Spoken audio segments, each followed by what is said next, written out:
Você já viajou de trem? Símbolo de modernidade, os primeiros trens começaram a circular em 1830 na Inglaterra. No Brasil, a novidade chegou em 1854.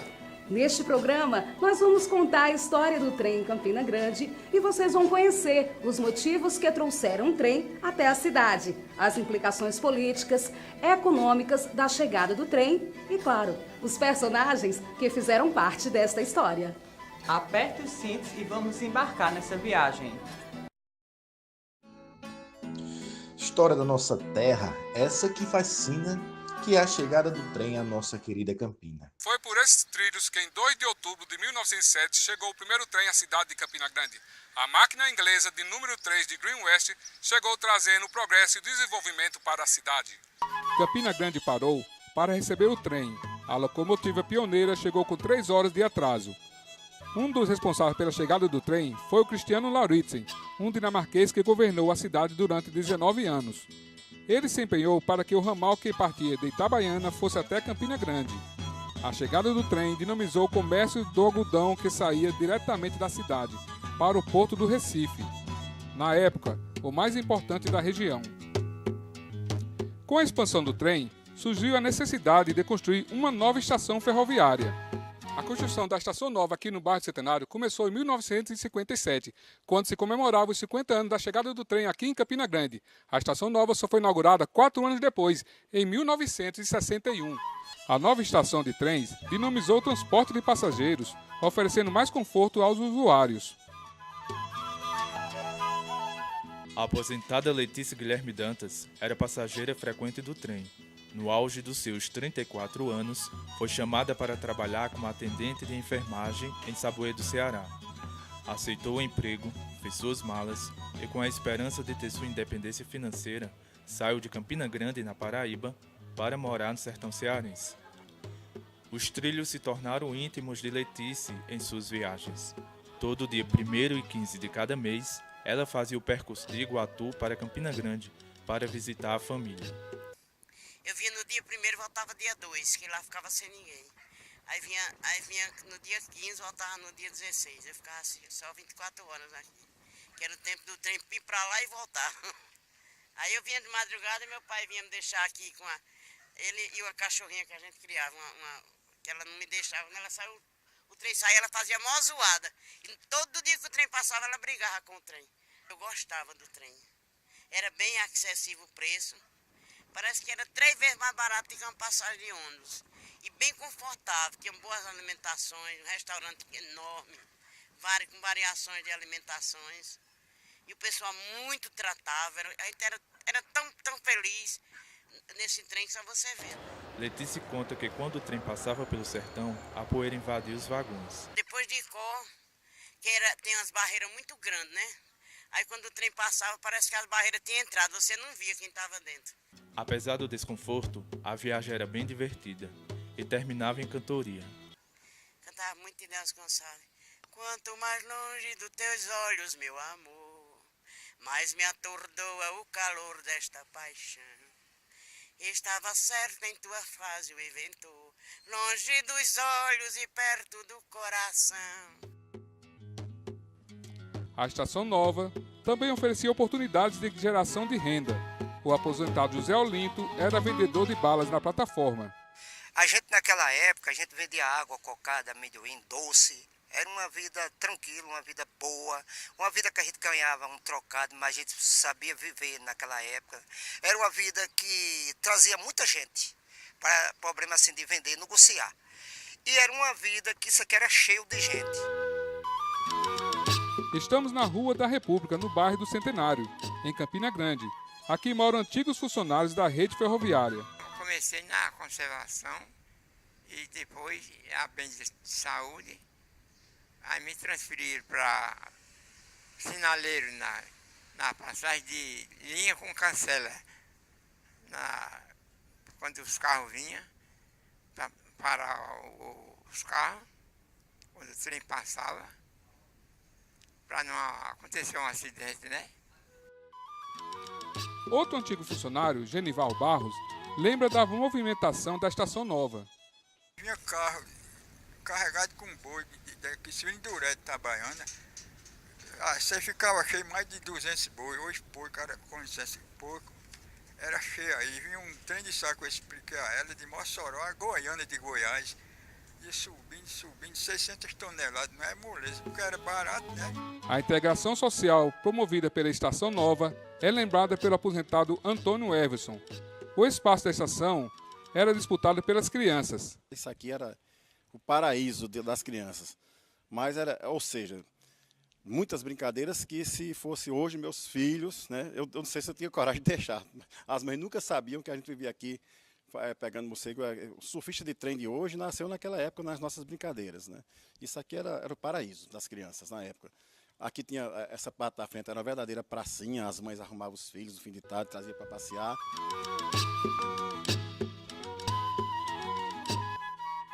A Prefeitura de Campina Grande tem um projeto de revitalização da Estação Nova, mas não depende só dela. A Estação Nova ainda está sob a responsabilidade do IFAM, certo? Ali, para vocês entenderem bem, tem três entes envolvidos, a Transnordestina S.A., o IFAM e o DENIT. Geralmente, o prédio, por exemplo, o prédio da Estação Nova é com o IFAM, a linha está com o DENIT e trechos com a Transnordestina S.A. Então, assim, como eles não reativam, não tem operação, não se cuida.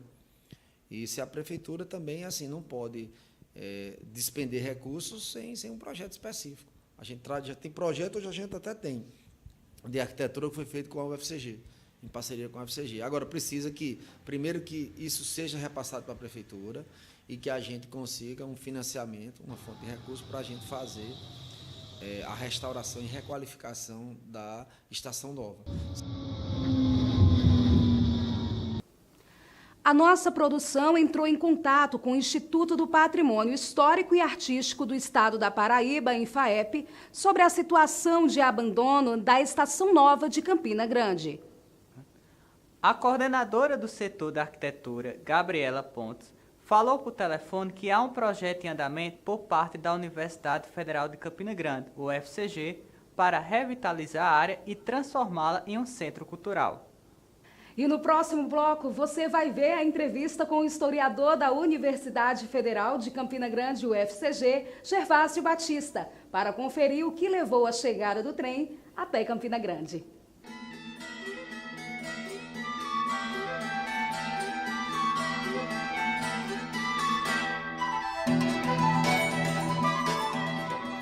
Até você sabe quais os motivos que levaram à chegada do trem em Campina Grande? O que motivou a chegada dele? Pois é, Elton. Para responder essas questões, nós conversamos com o historiador da UFCG, Gervásio Batista. Veja agora os trechos mais importantes da entrevista. Veja bem, a ferrovia chega na Paraíba exatamente no comecinho dos anos 1880, portanto, né, a partir da capital, que era ainda a cidade de Paraíba, que hoje é a cidade de João Pessoa, né? Então, um trem parte da capital em direção a um lugar chamado Entroncamento, né, que é ali próximo à Cruz do Espírito Santo, e dali de Entroncamento o trem se bifurca em duas direções, uma em direção ao norte, até a cidade de Mulungu, e é criado, vamos dizer assim, o primeiro trânsito na Paraíba entre a capital e a cidade de Mulungu, isso em 1883. E ele bifurca-se também para o sul e cria-se um ramal entre esse lugar, Entroncamento, até a cidade de Pilar, que era ali a cidade de José Lins do Rego. Isso também em 1883. Um ano depois, em 1884, se estende um ramal da cidade de Mulungu até a Vila de Independência, que hoje é a cidade de Guarabira, né? Que, inclusive, esse trem, quando chega nessa região ali do Brejo, a primeira consequência imediata é praticamente esse trem no Brejo aqui da Paraíba, ele causa a morte de todo o comércio daquela região feita por Mamanguape, que era a segunda maior cidade da Paraíba, em que em alguns aspectos concorria até com a capital. Quando a ferrovia chega em Campina Grande em 1907, ela já chega como parte da Great Western. E a Great Western, quando chega a ferrovia em Campina Grande, ela não é mais uma ferrovia, apenas uma ferrovia pequena de Pernambuco, do jeito que era a ferrovia paraibana, também pequena, e como também eram pequenas todas as ferrovias aqui dos estados da região. Geralmente, era uma ferrovia que partia do porto, ou das proximidades do porto, em direção a uma certa área de produção, que a gente chama de corredor comercial, que poderia ser do açúcar ou do algodão, pelo menos como itens principais, né? Em atendimento, evidentemente, às classes proprietárias, né? Que precisavam desse transporte moderno para baratear os custos, etc., né? Então, no ano de 1901, o governo Campos Salles, que era então o presidente, né, do Brasil, ele resgatou todas essas ferrovias, né, fez a encampação dessas ferrovias, e ao mesmo tempo que encampou as ferrovias, que saíram da alçada inglesa, né, deixaram de ser ferrovias inglesas e passaram a ser propriedade da União, isso em 1901, que foi um processo que ocorreu entre 1901 e 1904, que foi entre Campos Salles e Rodrigues Alves, que foi o próximo presidente do Brasil. Então, quando houve esse processo de encampação, imediatamente essas ferrovias resgatadas, elas foram entregues sob arrendamento à Great Western. Aí é onde entra a ferrovia de Campina Grande.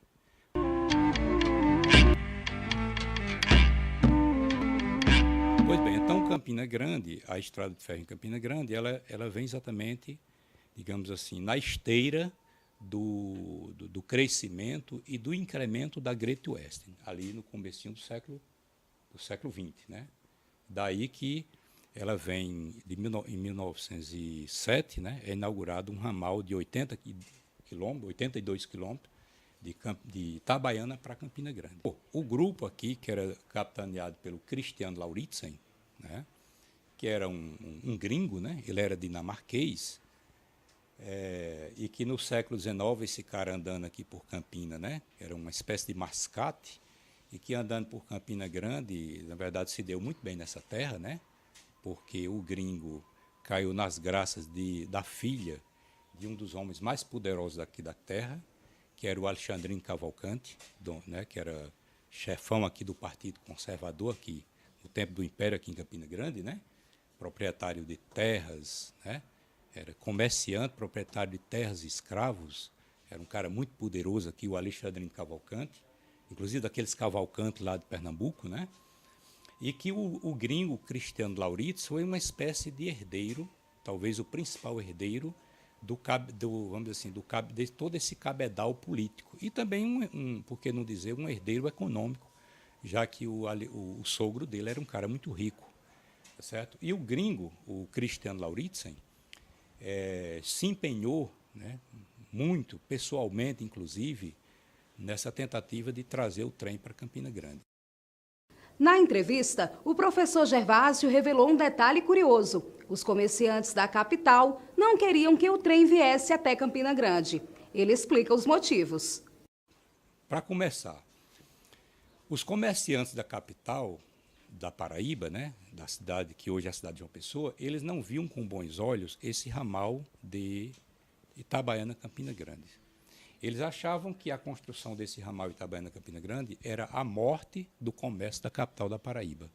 Eles advogavam que essa ferrovia né, a ferrovia de penetração para o resto da Paraíba, para o interior, se desse através de Guarabira, né, e de Guarabira entrando em direção ao Brejo, ou então através de Mulungu, que fica ali próximo de Alagoa Grande.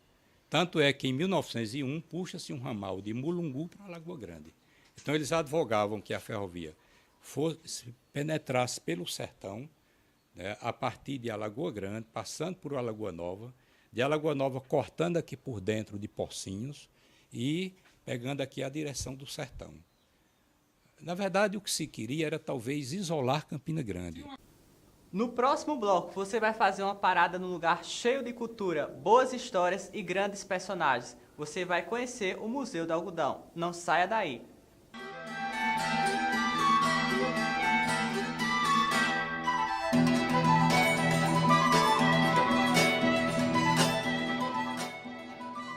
Você vai conhecer agora um museu que conta a história do ciclo do algodão em Campina Grande. A reportagem é de Tyson Mitchell.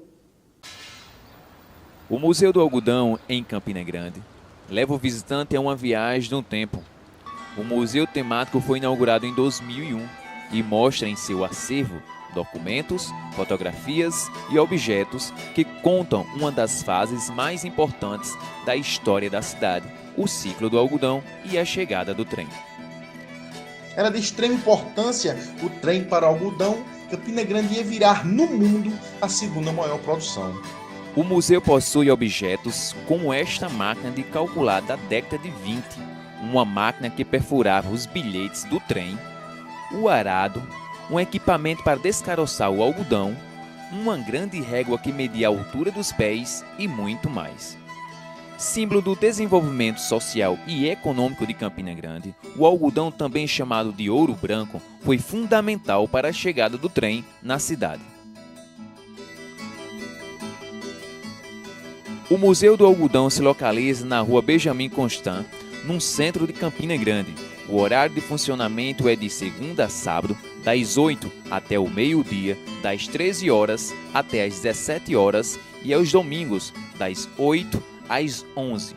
Para mais informações, você pode ligar para 3341-0603. Renata, você sabia que o trem trouxe progresso não só para Campina Grande, mas também para o distrito de Galante? E que o distrito se desenvolveu a partir da chegada do trem? Pois é, eu fui lá conferir essa história. A distância de Galante a Campina Grande é de 18 quilômetros. A estação do distrito, construída em 1907, era a última parada do trem antes de chegar à cidade. O historiador José Wellington de Souza Menezes disse que foi fundamental a chegada do trem para o desenvolvimento do distrito. O distrito de Galante ele surge basicamente a partir da passagem do trem, certo? Em 1907. Aqui só havia pouquíssimas casas e uma fazenda ali embaixo, no Major João Corrêa. Então, a partir da passagem do trem é que se constrói essa estação, depois o mercado público e, consequentemente, uma igreja. E nós sabemos que todas as cidades do interior do Nordeste surgem a partir de uma fazenda ou de uma igreja. Galante surge a partir de uma estação de trem, que agregou muita gente que vinha para cá, certo? Mas o mercado e a igreja. Então, foram três motivos assim que inauguraram o Galante, mas principalmente a passagem do trem por aqui. O distrito também foi testemunha de um dos maiores acidentes ferroviários da Paraíba. Foi por esses trilhos que no dia 13 de janeiro de 1970 aconteceu um dos acidentes mais trágicos na história da Paraíba. Estamos falando do acidente que ficou conhecido como Maria Caboclo. A funcionária pública Maria do Socorro Lisboa viajava no trem e conta como foi o acidente. A gente vem na primeira classe, porque minha família era ferroviária, então a gente andava na primeira classe, né? Foi a nossa salvação. Então, já perto de Galante, a gente sentiu o trem balançando. De repente ele balançou de uma forma que ninguém entendia que o trem não balançava tanto. Então, ele balançou como que fosse cair, mas parou. Quando ele parou, quando eu olhei pela janela do trem, estavam os outros trens tudo caído. E muito grito, muita fumaça, muita poeira, muita coisa, e o povo gritando, muito grito. E as pessoas, tinha pessoas embaixo do trem com a perna presa no trem, a parte de cima só de fora. Tinha um até que eu nunca esqueci, com um cigarro, que ele estava sem poder tirar, porque a mão também estava presa, não tinha como tirar. Desmaiado, pessoas desmaiadas, pessoas gritando. É horrível, uma situação muito feia. No acidente morreram 12 pessoas e mais de 150 ficaram feridos. Até hoje, não se sabe a causa do acidente. Hoje o trem é apenas uma lembrança na memória do distrito e a história de sua passagem é contada neste museu. O trem ferroviário foi uma grande conquista para a história de Galante, que é olhado com outra vista, elevando de Galante a moral, incluindo-o na agenda cultural. O São João de Galante hoje é atração internacional, por ser de Campina Grande, um São João tradicional. Antigas emoções são renascidas e novas aventuras são vividas. A história do São João e do distrito citado está intimamente de novo com a história do trem ligado. Não dá para desligar o que na memória foi registrado. Galante e o trem e Galante. Desde a fundação que a história segue avante. Um constante vai e vem. Galante, o São João e o trem. Agora o trem está de volta ao distrito de Galante através da locomotiva do forró. Todo ano, durante os festejos juninos, o trem parte de Campina Grande para Galante, transportando os animados forrozeiros.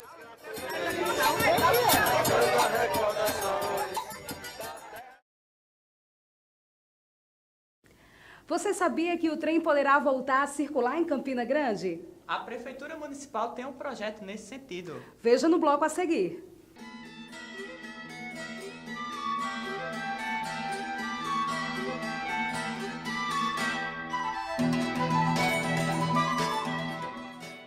O trem já representou muito para o desenvolvimento da cidade de Campina Grande. Porém, Renata, hoje as linhas férreas estão em completo abandono, mas elas podem voltar a ter utilidade. Pois é, a Prefeitura Municipal tem um projeto para usar a ferrovia, implantando sistemas de VLT, veículo leve sobre trilhos, para circular até as universidades no bairro de Bodocongó. Você sabe o que é veículo leve sobre trilhos, VLT? Não? Então vou lhe explicar. VLT é um pequeno trem urbano, geralmente movido a eletricidade. Produz menos poluição e barulho. Chega a uma velocidade média de 80 km por hora e o preço da passagem é mais barato que a do ônibus. Os veículos elétricos costumam circular nas regiões centrais das principais cidades do Brasil, dividindo o espaço com o tráfego. Os estudantes aprovam a ideia. Seria ótimo, né? Porque a gente já paga um custo muito alto com ônibus, que a gente tem que vir diariamente. Nós estudantes temos que vir diariamente para a universidade. E seria bom, né, para a gente e também para os trabalhadores, os usuários, né? Eu gostei da ideia, porque realmente a gente está sofrendo alguns dias que vem muito ônibus lotado em horário de pico. E um transporte como esse seria uma ótima ideia para a gente. Seria uma boa ideia a implantação desse projeto aqui em Campina Grande. Eu acho que assim, a gente vai ser beneficiada bastante, porque tipo, a gente já gastou tanto aqui na universidade com preços da Xerox, com lanche, muita gente fica aqui durante o dia todo. Então com esse negócio vai ajudar bastante. Vai melhorar muito, a locomoção vai melhorar, na questão não vai superlotar os ônibus, vai ter mais opções para se locomover. Nós conversamos com o secretário de Planejamento e Gestão de Campina Grande, André Agra, para falar sobre esse assunto. Havia uma intenção da Prefeitura de receber a linha no perímetro urbano de Galante, passando pelo Açude Velho até o Bodocongó, e a contrapartida nossa seria a gente fazer a manutenção da linha, para a gente começar a plantar a semente do modal ferroviário urbano. Inclusive, fizemos a solicitação formal à ANTT, a Agência Nacional de Transporte Terrestre, para que venha para cá e a gente vai fazer a manutenção e a gente vai fazer o que a gente trabalha com o conceito de parque linear, que é a ocupação lateral com calçadas, ciclovias, com gramas, para a gente garantir no percurso do trem e a gente criando soluções provisórias de transporte até que exista demanda suficiente para garantir a viabilidade do VLT. Depois de várias tentativas por telefone e e-mail, com a Secretaria de Mobilidade Urbana do Ministério das Cidades em Brasília, não conseguimos informações sobre o andamento do projeto do VLT para a cidade de Campina Grande. Sobre o estudo enviado pela Prefeitura Municipal ao Ministério das Cidades, a nossa produção entrou em contato com a Companhia Brasileira de Trens Urbanos, CBTU, para saber como estava o andamento da proposta. Em nota, o gerente de projetos, Marcel Alexandre, informou que o estudo da linha do VLT, ligando uma universidade pública ao centro de Campina Grande, não foi adiante devido a restrições orçamentárias da empresa. Aqui termina o nosso programa. Muito obrigada por ter embarcado conosco nesta viagem pela história do trem na cidade de Campina Grande. Até a próxima! Até lá!